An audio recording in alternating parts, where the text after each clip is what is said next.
বেকারত্বের বোঝা যখন গায়ে, তখন ছেলেটা রাতের আধারকে ভালোবাসে আর দিনের আলোকে ভয় পায়।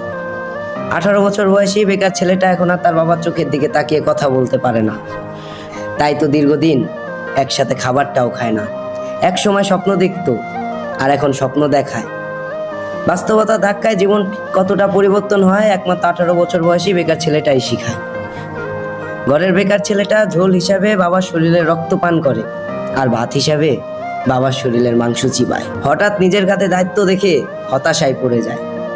বসন্তীকালে শারীরিক পরিবর্তন ঘটে, এটা বইয়ের মাধ্যমেই শেখা। তবে জীবন পরিবর্তনের কথা কেন বলা হয়নি? ব্যক্তিগত নিজেকে কেন বুঝতে হয়? কাকেই বা প্রশ্ন করি, কারো কাছে তার উত্তর নাই। তবে তোমরা ছোট যারা রয়েছো, তারা বেকারত্বকে অবহেলা মনে করো না।